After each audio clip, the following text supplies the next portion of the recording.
역사 2. 일본의 침략이 시작된 강화도 조약. 본문 말씀은 신명기 32장 7절입니다. 옛날을 기억하라. 역대 연대를 생각하라. 내 아비에게 물으라. 그가 내게 설명할 것이요 내 어른들에게 물으라. 그들이 내게 이르리로다. 아멘.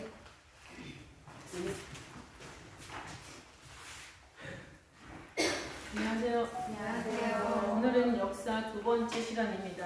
일본의 침략이 시작된 강화도 조약. 이 말씀을 준비를 하다 보니까 일본은 꽤 치밀하게 우리나라 침략을 준비했다. 그리고 우리나라를 어떻게 실험 대상으로 삼아서 침략을 한번 해본 것이 아니냐. 그런데 그것이 첫 번에 성공한 케이스라고도 생각할 수 있을 그런 상황이 보였습니다. 먼저 첫 번째, 일본의 한반도 침탈 야욕을 볼 텐데, 그 한반도 주변에 있는 나라는 일본과 청나라죠. 근데 일본은 메이지 유신이라는 것을 겪기 이전에는 그저 외국에 불과했어요. 외국. 섬나라, 나라로 성립되지 않은 그런 개념에 불과했죠. 그래서 찾아보니까는 일본을 나라로 인정한 시기를 어느 자료에서든 다 1868년 메이지 유신부터라고 생각을 하고 있더라고요. 그래서 먼저 일본의 개항을 살펴보도록 하겠습니다. 일본의 문을 먼저 두드린 나라는 미국이죠. 1953년 3월에 동경으로 미국의 페리라는 해군 제독이 찾아왔습니다. 그래서 함대를 이끌고 와서 일본에게 개항을 요구를 했죠. 그러나 첫 번째 성공을 바로 합니다, 미국은. 그래서 미일 화친 조약이 체결이 돼요. 그거는 1854년에 그 조약이 체결이 되는데, 그 조약의 내용 중에 있는 것이 뭐냐면은 최혜국 대우를 해줘라.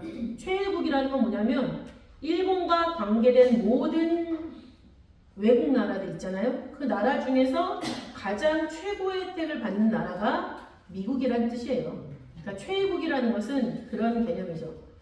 조약을 맺을 때 우리나라가 니네 나라에서 최고 대우를 받아야 돼. 그래서 일본도 실제로 우리나라에 그걸 시도를 했었어요.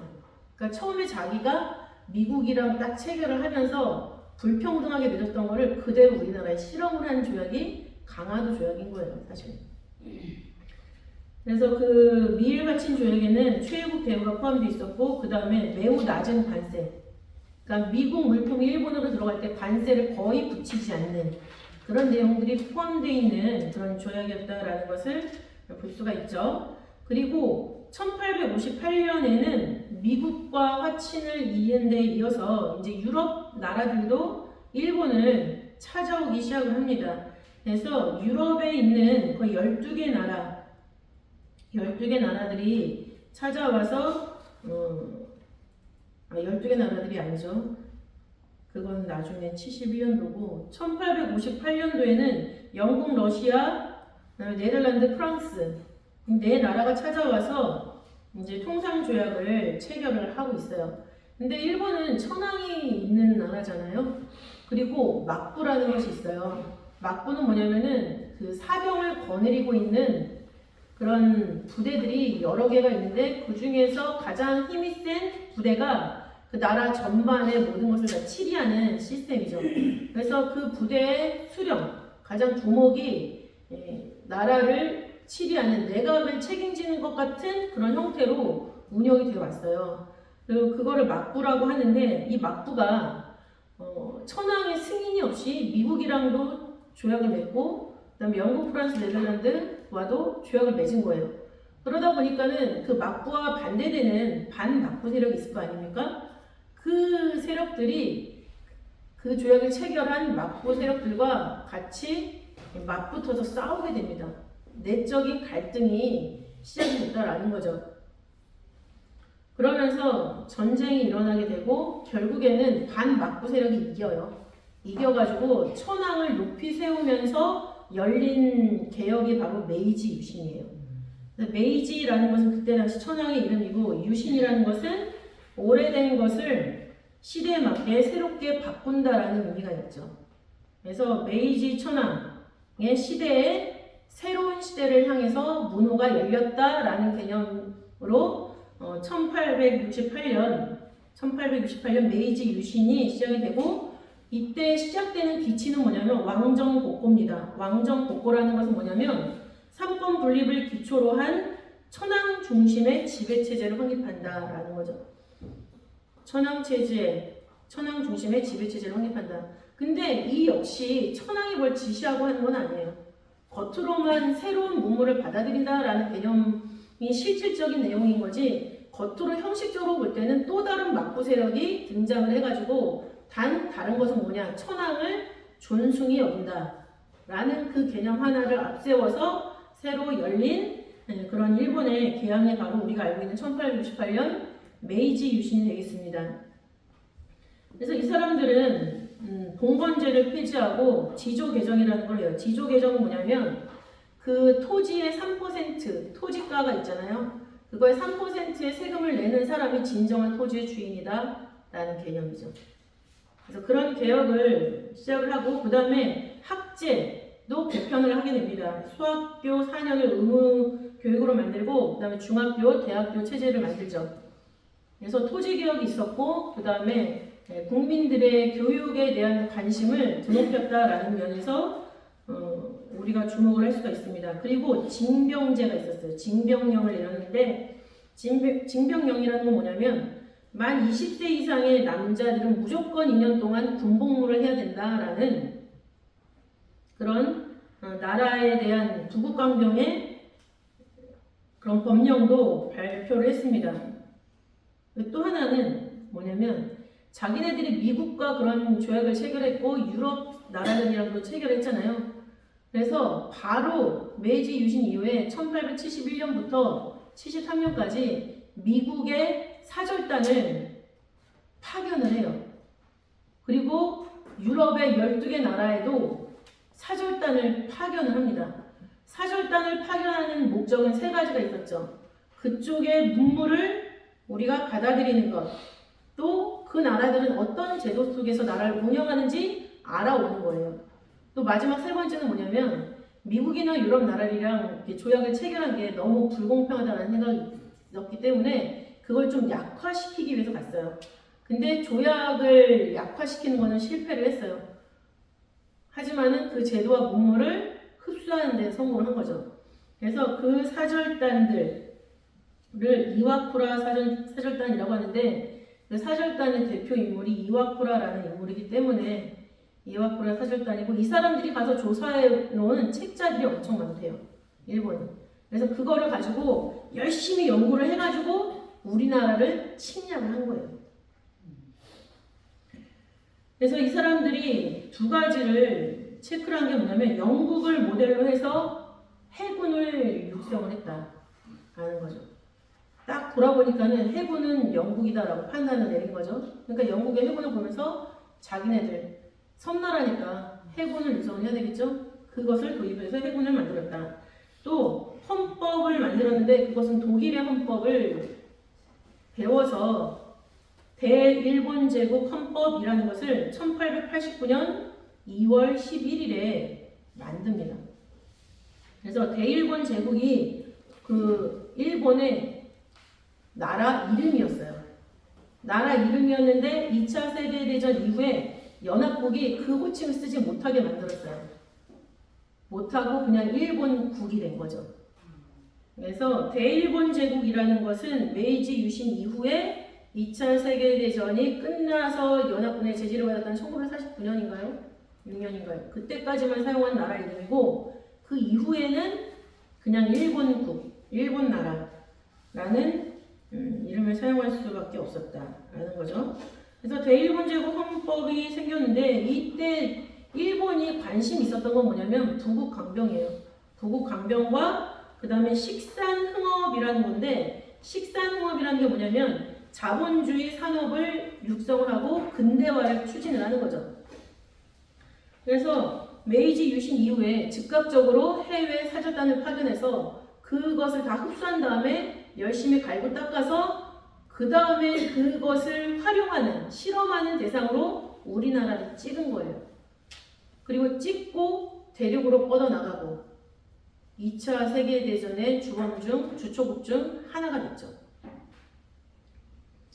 그래서 일본은 이런 식으로 개항을 요구받았을 때 거기에 대해서 적극적으로 대처를 해서 그것을 다시 자기 나라가 아닌 다른 나라를 향해서 써먹는 그런 모습을 보였다라는 것. 그리고 청나라도 1860년에 영국과 프랑스 연합군이 찾아서 아프간 전쟁을 치렀을 때 두 번의 그 전쟁을 통해서 베이징 조약을 맺게 되고 개항을 요구당하게 돼서 개항을 했죠. 수동적으로. 그래서 한반도 주변의 개항은 이런 식으로 진행이 됐다. 그러면은 일본이 한반도를 침략하기 위해서 준비를 어떤 식으로 했는가라고 봤을 때 먼저는 사상을 주입시켰어요. 그 메이지 유신 전후를 해가지고 미국과 조약을 맺고 영국, 프랑스, 네덜란드랑 이렇게 조약을 맺으면서 굉장히 그 내부적인 갈등이 있었잖아요. 그 내부적인 갈등을 밖으로 발산시키기 위해서 또 자기네들이 흡수한 것들을 또 풀어내기 위해서 이용해 먹었던 주장했던 그 사상이 뭐냐면 정한론이라는 게 있어요. 정한론. 원래는 정조론이라고 하죠. 일본만이 조선을 정벌할 수 있다. 정복할 수 있다. 근데 그 조정이라는 단어를 일본 그 내부 정치에서 자기네들을 일본 조정이라고 얘기를 했거든요. 근데 조선이랑 조정이랑 조자가 같잖아요. 그러니까 정조론이라고 하면은 헷갈리는 거예요, 이 사람들이. 그래서 정한론이라고 했어요. 한국을 정복하는 그런 사상과 이념을 자기네들도 딱 체계적으로 세우고 그 다음에 백성들에게도 그 사상을 주입을 시켜 놓은 거죠. 그래서 정한론이라는 것 막부 말기로부터 메이지 유신에 거론된 이론이고 일본이 조선을 정벌해야 된다는 사상 또는 신념. 그래서 조선에 대한 그 침략 야욕은 뭐 임진왜란부터 쭉 있어 왔는데 이것이 이제 나라 내부적인 갈등을 해소하기 위해서라도 보다 더 이 사상을 키운 것이고 그런 과정 속에서 일본이 한 게 뭐냐면 조선 나라 신하들을 돈과 금품으로 매수하기 시작했어요. 자기 편으로 만들었다는 얘기죠. 이완용 이외에 많은 사람들이 어떤 결정적인 순간에 왕 대신 조서에 조인을 함으로 인해서 우리나라가 상당히 위기에 처했고 나라를 잃었었다라는 것. 근데 그 사상의 저변에 우리나라에 대해서 어떤 생각을 하고 있었는가라는 것이 1894년 일본의 지지신보라는 것에 실렸습니다. 조선은 부패한 유생의 소굴로서 위로는 뜻이 크고 과단성 있는 인물이 없고 국민은 노예의 환경에 살고 있다. 상하 모두가 문명이 무엇인지 알지 못하고 학자는 있지만 다만 중국의 문자만 알고 세계 정세는 모르고 있다. 그 나라의 질을 평가한다면 글자를 아는 야만국이라 하겠다. 라고 해서 우리나라를 이런 식으로 평가했습니다. 사실 이 평가는 틀린 평가는 아니죠. 왜냐하면 자신의 몸집을 피우고 자신의 어떤 편의를 위해서 그 신하들이 나라의 정치인들이 이렇게 활동을 했을 뿐인 거지 그 나라 자체를 부국강병을 시키고 나라를 몸집을 키운다라는 거에 솔직히 관심이 없었잖아요. 그러니까 진짜 글자만 하는 야만국이죠. 원대한 목표라는 것이 없었고 그것을 위해서 개혁을 할 만한 인물도 없었다라는 것. 그럼 이렇게 일본이 막 변화를 거듭해 나갈 때 우리나라는 고종이 왕이 되었습니다. 메이지 유신이 일어나기 5년 전에 고종이 12세의 나이로 즉위를 했죠. 1863년. 근데 12살이기 때문에 스스로 정치를 할 수가 없겠죠. 그래서 등장한 사람이 누굽니까? 아버지 이하응, 흥선대원군이 섭정을 10년 동안 지속합니다. 근데 흥선대원군 다 아시다시피 쇄국정책을 사용을 했죠. 쇄국정책.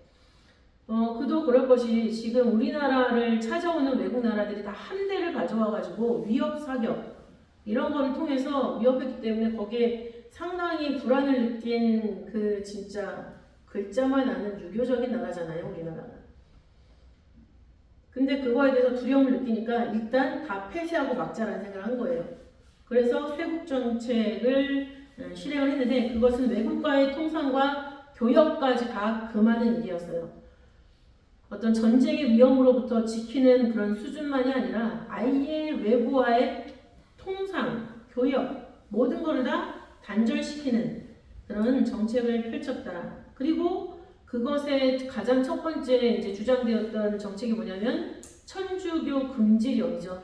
왜냐하면 외세, 프랑스, 영국, 미국 다 오는 사람마다 뭘 갖고 옵니까? 천주교를 갖고 들어오는 거예요.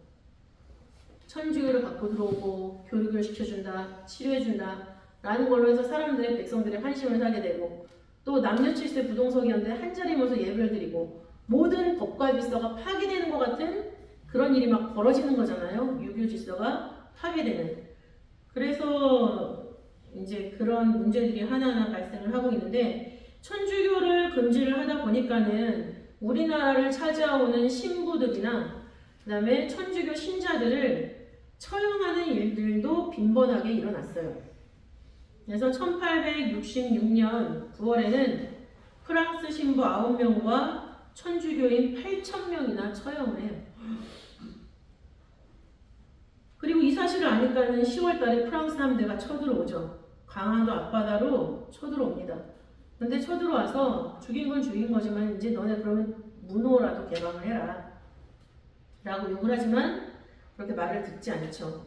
그리고 11월 달에 다시 한번 쳐들어왔을 때는 그 강화도를 지키고 있었던 양헌수의 부대가 그 프랑스를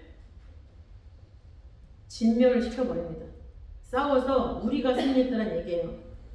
그래서 이런 과정 속에서 나타난 사건을 우리는 병인양요라고 얘기를 하죠. 그래서 프랑스와는 이런 일이 있었고 그 다음에 미국도 찾아왔죠. 1866년 8월 달에 미국 제너럴 셔먼호가 대동강으로 입항을 해서 대동강 쪽에 있는 평양 군민들과 충돌이 있었습니다. 또 똑같은 1866년 3월 8월에는 독일에서 오페르트라는 상인이 와요. 그래서 오페르트 기억하시죠? 오페르트가 어떤 만행을 저질렀어요? 흥선대원군의 아버지 묘를 도구를 하다 걸렸어요. 그러니까 흥선대원군 입장에서는 세상에 위아래 없고 법도 없고 폐륜적인 그런 양이들인 거죠. 오랑캐들. 그래서 이 일로 인해서 쇄국전 정책 또 천주교 탄압이 훨씬 더 강화되었다라는 거죠.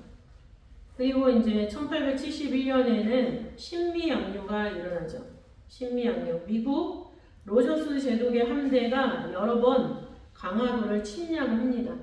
그래서 전쟁이 일어나는데 이것이 바로 신미양요. 그래서 우리나라를 향해서도 일본을 공략했던 것처럼 우리나라로 공략을 많이 했는데 일본처럼 우리는 열고 받아들인 것이 아니라 두들기면 두들기수록 빗장을 더 단단히 채워나갔다. 그런 과정 속에서 많은 사람들이 죽었죠. 흥선대원군은 쇄국 정책도 했지만 국방력을 강화하기 위해서도 여러 가지 개혁을 시도를 했습니다. 먼저 서원을 철폐했죠. 서원은 우리 조선의 대표적인 사교육 기관이에요. 사립학교라는 얘기죠. 사립학교이기 때문에 세금도 많이 면제를 받고 그 다음에 토지나 종이나 노예도 그냥 막 부여받아서 사용할 수가 있었어요. 근데 그 서원을 650개 정도가 있었는데 47개만 남기고 다 없애버렸어요. 없애고 그 서원이 갖고 있었던 재산을 다 국가 재정으로 흡수를 했어요. 그리고 그걸 가지고 이제 부국강명을 시도하려고 했죠. 그리고 없앴던 이유 중에 하나는 뭐냐면 그 서원이라는 곳들이 양반들이 모이는 그런 집합소가 됐어요. 그럼 양반들이 모이면 뭐랍니까? 자기의 이익을 위해서 무엇을 할 것인지를 연구를 하겠죠. 당파, 세도정치 또는 당파 싸움 이런 것들의 온상지로 또 변질이 되는 그런 면이 있습니다. 그리고 두 번째는 호포제를 실시했죠. 어떤 신분에 따라서 군포를 내게 하는 것이 아니라 신분에 관계없이 모든 가구수를 기준으로 군납을 실시를 했습니다. 또 경복궁 중수를 한다고 당백전이라는 새로운 화폐도 발행을 했고 또 원납전이라는 기부금도 거뒀어요. 그러니까는 이게 뭔가 이게 정책이 분산되고 있는 게 느껴지지 않으세요? 나라를 부국강병을 위해서만 올인하고 있는 게 아니라 그러면서 조정의 권위, 그 나라의 권위, 왕실의 권위도 세우려고 하는 그 두 가지 모습이 동시에 보이는 거예요. 근데 그 두 가지 모습은 백성들에게도 또 양반들에게도 받아들여질 수 없는 일들이죠. 왜냐하면 양반들의 집합소를 없애버리고 또 양반들에게도 군납을 내라고 하고 그 다음에 기부금 더 내라고 하고 그런데 그렇게 했을 때 그 양반들이 자기 돈으로 군납을 했겠습니까? 백성들 뺏어서 더 착취해서 그렇게 했겠죠. 그러니까는 백성들 그 누구에게도 지지받지 못하는 그런 상황이 되고 말았어요. 그런 과정 속에서 최익현이라는 사람이 상소를 올리죠. 이제 더 이상 친친의 서열에 있는 사람들의 정치 개입은 시키지 말라. 대신에 그 사람들의 지위를 높이고 녹을 많이 주되 정치는 하지 말고 고종 스스로 정치를 펼쳐달라라는 그런 상소를 올려요. 그래서 그 상소로 인해서 흥선대원군이 이제 하야를 하게 되죠. 10년간의 선전이 끝이 납니다. 그러면서 이제 고종은 살짝 해외 문물, 커피 좋아했다고 영화 나왔잖아요. 그 해외 문물 같은 거를 좀 받아들이려는 그런 마음이 있었어요. 그래서 그 마음을 타고 이제 모든 것들이 다 이루어지고 있었는데 또 여기서 하나 중요한 건 뭐냐면은 흥선대원군이 하야했다고 해서 세도 정치가 끝난 게 아니죠. 새로운 성씨의 세도가들이 등장을 하게 됩니다. 민씨, 영민씨가 그 세도 정치, 김씨나 조씨 그 자리를 꿰차고 들어오게 됩니다. 그리고 이제 그 민씨의 대표자 명성황후가 흥선대원군과 맞서게 되면서 우리나라는 더 격동의 소용돌이로 들어가게 되는 것이죠. 그래서 이제 이런 과정 속에서 진행이 되는데 드디어 일본이 우리나라를 침략하는 사건이 벌어지죠. 이제 개혁 다 배워왔고 이제 이거를 준비를 했고 해군도 양성했고 이제 이걸 실험을 해봐야 돼요. 우리나라에 이제 구체적으로 들어오기 시작하죠. 1875년 4월에 우리나라를 노크를 하는데 이유가 뭐냐면 해로를 측량하겠다라는 겁니다. 해안선이 어떻게 되어 있는지 또 해안선에 따라서 그 바다의 깊이는 어떤지 바닷속에 암초는 어느 정도 있는지 이런 거를 다 조사하겠다라고 운용호라는 배와 더불어서 군함 3척을 강화도로 파견을 해요. 파견을 하는데 이 일본군이 측량하겠다는 해로의 범위가 어디서부터 어디냐면 부산부터 영흥만이라는 곳까지예요. 근데 영흥만이 어디냐면 함경남도에 있는 동해안 쪽 함경남도에 있는 만이에요. 만. 바닷가에 있는 항구. 그러니까 동쪽 해안선 전체를 지금 일본이 다 한번 싹 훑어보겠다라고 얘기를 찾아온 거죠. 남의 나라 해안선을. 그러면서 그냥 말로만 한 것이 아니라 함포 사격을 병행을 합니다. 함포 사격을 병행을 하고 다시 7월에 또 한 번 더 찾아와서 강화도 초지진 또 영종도에 있는 영종진 등으로 와서 이번에는 약탈과 살상을 해요. 농민들의 있는 것들을 빼앗고 여자를 강간하고 그죠? 말 안 듣지 않으면 죽이고 이런 일을 하다 보니까는 우리나라 수비병들이 어떻게 했겠어요? 대포를 쐈겠죠. 대포를 쏘고 전쟁이 일어나다 보니까는 피해가 있었겠죠. 근데 그거를 빌미 잡아가지고 너네가 우리한테 대포를 쐈기 때문에 우리가 피해가 크다. 먼저 조약을 맺어야 된다라고 나온 게 강화도 조약이에요. 근데 이 상황이 이해가 되실까요? 이해가 절대 될 수가 없는 상황이죠. 왜냐하면 선제 공격을 먼저 일본이 한 거잖아요. 그런데 이걸 갖다가 따박따박 이유를 대면서 말을 했을 때 한마디 대꾸도 하지 못하고 우리나라는 그냥 강화도 조약을 맺어버려요. 진짜 너무나 그 정세, 세계 정세에 문의한 돌아가는 그런 어떤 형세를 제대로 알고 있지 못했기 때문에 제대로 대응을 하지 못했다라는 그런 안타까움이 있는 거죠. 하다 보니까 제가 우리나라를 싫어하는 것처럼 느껴지겠지만 그렇지 않습니다. 우리나라 저는 되게 사랑합니다. 안타까워서. 그래서 강화도 조약이라는 것은 두 가지 이름이 있어요. 조일, 수호, 조규라는 이름이 본래 이름이죠. 조일, 수호, 조규. 조선과 일본, 수호를 시킨다는 얘기죠. 조규, 조약과 규약. 근데 이것을 우리는 또 병자수호 조약이라고도 얘기를 하죠. 그래서 이 조약을 하자고 찾아온 그 군함이 모두 8척입니다. 8척. 그리고 약 600여 명의 무장 병력을 강화도에 상륙시켜서 협상을 시도를 하죠. 그래서 서명한 날은 1876년 2월 3일에 서명을 합니다. 이 서명에 참여한 사람은 신헌이라는 사람. 신헌은 그때 중추부사라는 직함을 가지고 있었고, 그 다음에 도총부 부총관 윤지승이라는 사람도 같이 참여를 한 것으로 서약서에 그 이름이 기록이 돼 있죠. 근데 이 운요 사건으로 말미암아 체결된 강화도 조약을 보면은 우리가 다 알고 있는 것처럼 일본과 맺은 최초의 불평등 조약, 그리고 우리나라가 이런 개항의 시기에 처음으로 세계와 맺은 조약이기도 합니다. 근데 이 내용에 일본이 13개 조항을 요구를 했어요. 13개 조항을 요구했는데 그 중에 12개 조항만 포함이 되거든요. 그럼 그 제외된 한 개가 뭘까요? 최혜국 대우를 해달라 라는 거였어요. 일본이 자기가 당한 것처럼 똑같은 욕을 우리나라에 했는데 그거는 다행히 조항에서 제외가 되었다. 근데 이때만 다행이었지 점점 가면 갈수록 일본이 최혜국 대우를 받게 됐잖아요. 그 조항이 들어간 조약도 있습니다. 그래서 강화도 조약 12개를 보면은 첫 번째, 조선국은 자주국가다 라고 시작을 해요. 근데 이거가 명시된 이유는 뭐예요? 그간의 중국과 우리나라는 끈끈한 관계를 유지하고 청나라에 예속된 것 같은 그런 모습을 보였잖아요. 조공을 바치고.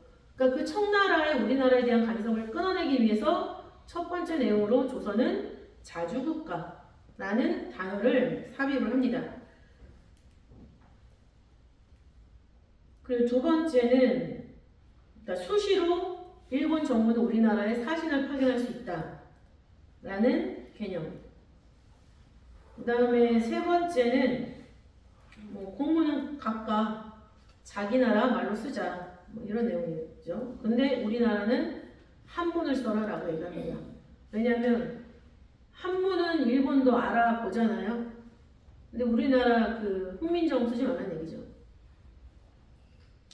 그 다음에 네 번째는 항구를 개항을 해라. 그래서 부산, 초량항, 그 다음에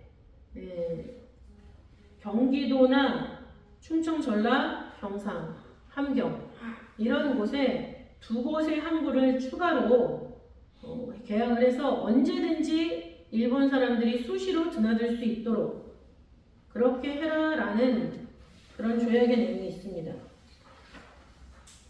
그 내용은 왜 했을까요? 일본이 군사 작전을 했을 때 바로 그 항구를 통해서 들어오려고 이런 조약을 기록을 했습니다. 또 상륙을 하려고 하면 그 항구에 대해서는 체계적인 조사가 있겠죠. 그러니까 처음에 들어왔을 때부터 목적했었던 그 수로, 해로를 측량한다라는 것을 끝까지 발전시키고 있는 그런 일본의 모습을 볼 수가 있죠. 그리고 7번째 조항을 보면은 어떤 조항이 있냐면은 수로를 측량한다라는 것을 다시 한번 기록을 해놨어요. 기록을 해놔서 위험한 곳을 피하고 안전한 데로 다닐 수 있도록 하기 위함이다 라고 기록을 하고 있죠. 그 다음에 8번째는 각 항구의 일본국 상인을 관리하는 관청을 수시로 설치할 수 있다. 일본이. 그러니까 우리나라에 자기들의 관청을 설치할 것이다.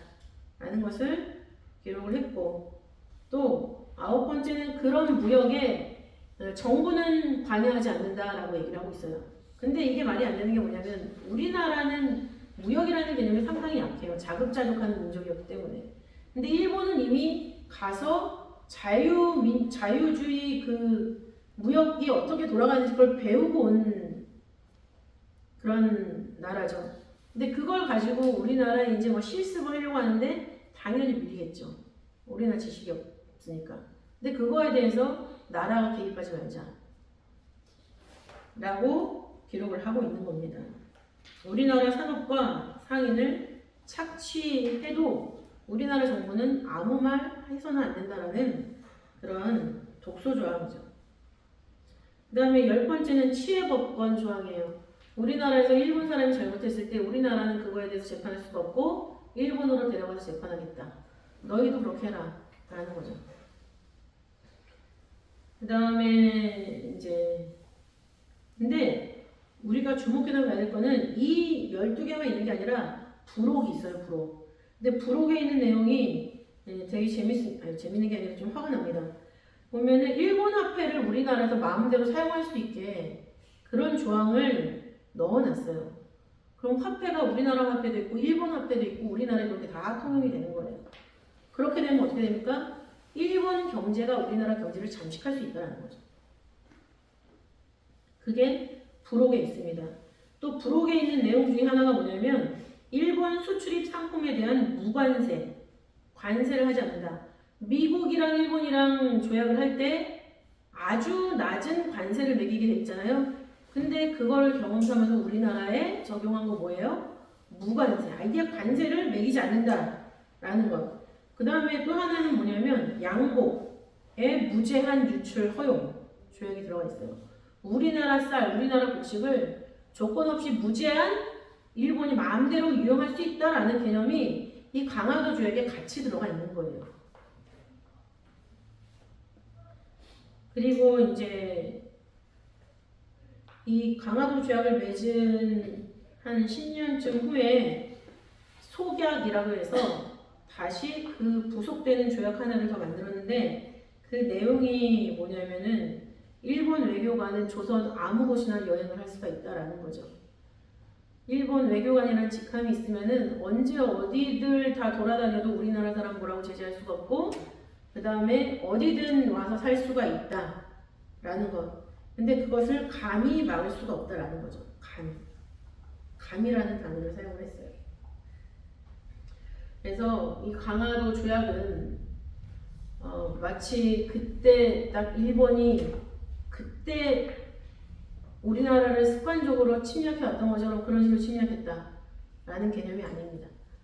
자기네들이 당했던 것을 가서 배워와서 그것을 우리나라에 처음 시도했고 그것이 성공했고 성공을 하다 보니까는 중국을 탐내고 만주를 탐내고 그 다음에 유럽 그 다음에 오스트레일리아까지 다 일본이 다 간섭을 하게 되고 정복을 하게 되고 식민지를 만들고 그래서 전 세계가 일본을 알잖아요.